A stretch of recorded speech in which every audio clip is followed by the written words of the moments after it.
আজ কি তাহলে আবারও ৩২,০০০ চাকরি বাতিল?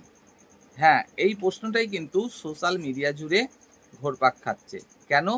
কারণ আজ রয়েছে সুপ্রিম কোর্টে এই ৩২,০০০ চাকরি বাতিল মামলা টেট ২০১৪ একটা মেগা শুনানি।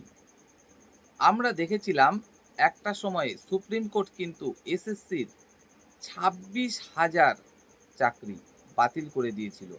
বাতিল করে দিয়েছিল পুরো প্যানেল ধরে। কেন? কারণ সেখানে কে দুর্নীতিগ্রস্ত আর কে সাধু সেটা কিছুতেই আলাদা করা যায়নি। ৩২,০০০ প্রাইমারির যে চাকরি বাতিল মামলা, এখানেও ঘটনা কিন্তু একই রকম। এখানেও অভিযোগ রয়েছে নানান রকম অভিযোগ রয়েছে। শুধু যে একরকম অভিযোগ তেমনটা নয়। অভিযোগ রয়েছে সাদা ওএমআরেও চাকরি করছে বহু শিক্ষক-শিক্ষিকা। অ্যাকচুয়ালি তারা টেট পাসই করেননি। এবার প্রশ্ন হলো কিভাবে প্রমাণ করা যাবে যে টেট পাস কে করেছেন, কে করেননি? তার জন্য তো ওএমআর কপিটা প্রয়োজন।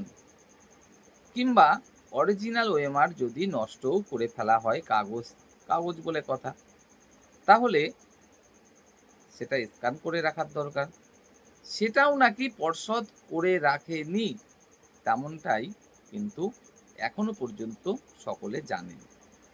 পর্ষদ যে ওএমআরটা প্রদান করে কোনো আরটিআই এর ক্ষেত্রে, সেক্ষেত্রে ম্যাক্সিমাম ক্যান্ডিডেটের দাবি এটা অরিজিনাল ওএমআর কপিই নয়। অরিজিনাল ওএমআর এর স্ক্যান কপি নয় এটা। এটা এমন কিছু একটা বিষয় যেটা যখন ইচ্ছা পরিবর্তন করা যায়। আর এটা নাকি সেই সময়কার সরকার ইচ্ছাকৃতই করেছিল। অবৈধভাবে চাকরি দেওয়ার উদ্দেশ্যে। এই চাকরি তো না হয় দিল, সেক্ষেত্রেও রয়েছে নানান সমস্যা। কারো দাবি ২০১৫ সালের ৩১শে মার্চ তারপরে যে চাকরিগুলো দেওয়া হয়েছে সেগুলো পুরোপুরি অবৈধ। কেন?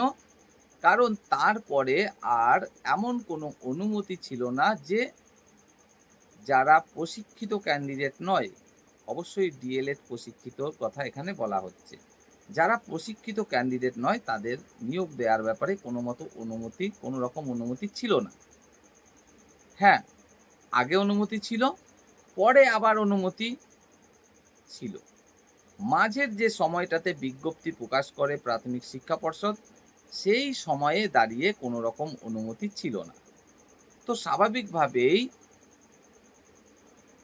৩১শে মার্চ ২০১৫ পরে বিজ্ঞপ্তির মাধ্যমে প্রশিক্ষণহীন ক্যান্ডিডেট যারা নিয়োগ পেয়েছে তারা পুরো অবৈধভাবে নিয়োগ পেয়েছে।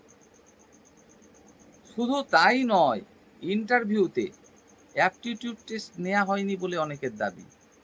তবে এই বিষয়ে আমার একটু অবশ্যই সন্দেহ রয়েছে। অনেকেই দাবি করছেন অ্যাপটিটিউড টেস্ট নেওয়া হয়েছে, অনেকে বলছেন নেওয়া হয়নি। তো যারা বলছেন নেওয়া হয়নি, এমনটাও কিন্তু হতেই পারে যে আসলে অ্যাপটিটিউড টেস্ট নেওয়া হয়েছে, তিনি বুঝতেই পারেননি। কিরকম?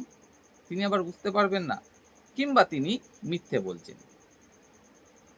চলতি যে প্রাথমিক শিক্ষক নিয়োগ ১৩,৪২১, ২০২৫ সালে যে বিজ্ঞপ্তি বেরিয়েছে, তার ইন্টারভিউ অলরেডি প্রায় 40% হয়ে গেছে। সেখানে কিন্তু আমরা দেখছি রীতিমতো অ্যাপটিটিউড টেস্ট হচ্ছে। কোনো একটা লেসন পড়ানোর জন্য কিন্তু বলা হচ্ছে ক্যান্ডিডেটদের। অনেক সময় তাকে বোর্ডে পড়াতে বলা হচ্ছে, আবার অনেক সময় বসেই কিন্তু ইন্টারভিউয়ার যারা রয়েছে তারা যাচাই করছেন যিনি এই ক্যান্ডিডেট কোনো একটা টপিক পড়াতে সত্যি কতটা দক্ষ। এই ক্যান্ডিডেট স্কুলে যদি চাকরিটা পায়, সত্যিই বাচ্চাদের কত সুন্দরভাবে বোঝাতে পারবে কি পারবে না। তো মৌখিকভাবেও কিন্তু অ্যাপটিটিউড টেস্টের ব্যবস্থা সেই সময়ে হয়তোবা হয়েছে, হতে পারে। আবার কোনো ক্যান্ডিডেটের ক্ষেত্রে নাও হতে পারে, কারণ অনেকে দাবি করছে শুধুমাত্র নাম, ঠিকানা, আপনি কি করছেন, ব্যাস ইন্টারভিউ কমপ্লিট।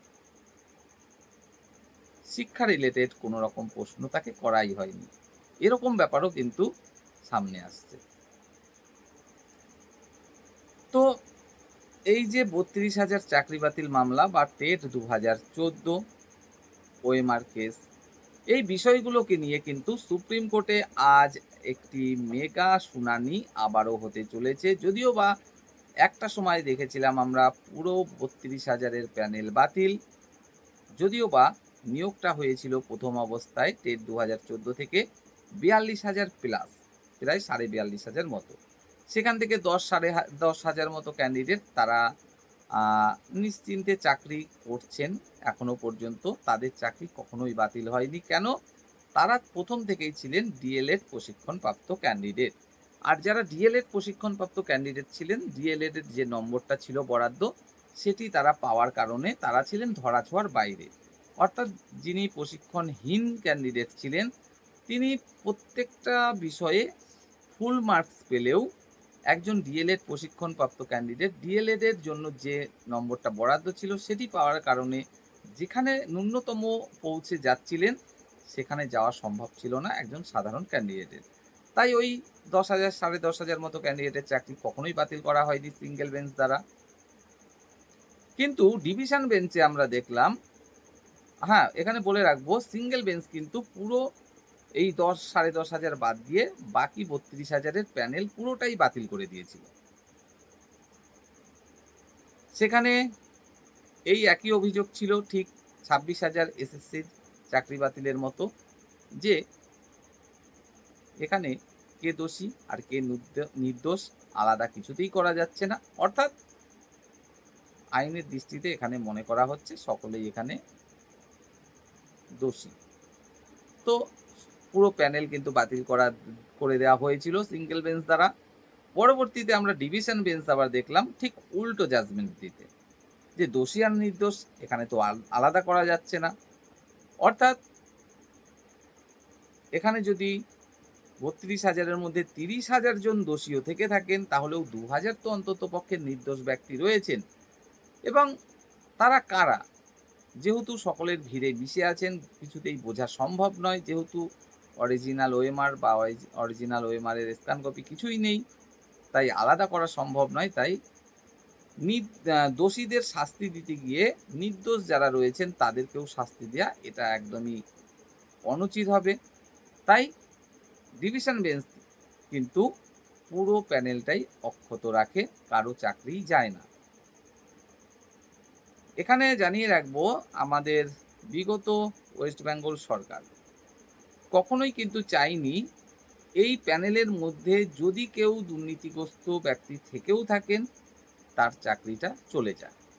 কারণ তখনকার সরকার আমরা দেখেছিলাম সবসময়ই কিন্তু এই যে কর্মরত শিক্ষক শিক্ষিকা রয়েছেন ৩২,০০০, যাদের প্রসঙ্গে এত আলোচনা, তো তাদের চাকরিটা যেন অক্ষত থাকে, চাকরি থেকে বরখাস্ত করা না হয়, সেরকম সব রকম প্রচেষ্টা সকল সময় করে গেছেন।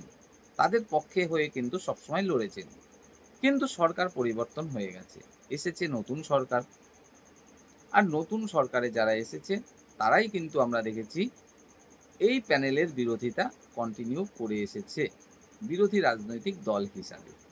এবং তারা যখন ক্ষমতায় এসেছে এবং একটা সময়ে আমাদের বর্তমান যিনি মুখ্যমন্ত্রী, তার কণ্ঠেও আমরা শুনেছিলাম অনেক কিছু কথা এই চাকরি বাতিল প্রসঙ্গে। তো এখন তিনিই মুখ্যমন্ত্রী, তো স্বাভাবিকভাবেই অনেকেই এটা মনে করছে যে বর্তমান সরকার কিছুতেই চাইবে না দুর্নীতিগ্রস্তভাবে যদি কেউ চাকরি পেয়ে থাকেন তার চাকরি কন্টিনিউ থাকুক। অবশ্যই বর্তমান সরকার চাইবে দুর্নীতিগ্রস্ত কোনো ব্যক্তি যেন চাকরি না করতে পারে, তাকে যেন চাকরি থেকে অবশ্যই বরখাস্ত করা হয়। তো এখন বিষয় হচ্ছে সেই জটালো, কে দোষী আর কে নির্দোষ। কিভাবে সম্ভব এটা আলাদা করা? কি করা সম্ভব? তো জানি না শেষ পর্যন্ত সুপ্রিম কোর্ট কি জাজমেন্ট দেবে। আর আজকের দিনে এই মামলাটা কতদূরই বা এগোবে। তবে বলব ভয় কিন্তু একটু হলেও থেকেই যাচ্ছে। কেন? এসএসসির ক্ষেত্রে চাকরি কিন্তু বাতিল করা হয়েছে। তাও আবার এই সুপ্রিম কোর্ট থেকেই। তো এখন উপরওয়ালাই জানে যে কি হতে চলেছে। দেখা যাক, আজ দুপুরে আমরা সকলেই জানতে পারবো যে এই মামলা গতি প্রকৃতি কোন দিকে গড়াচ্ছে।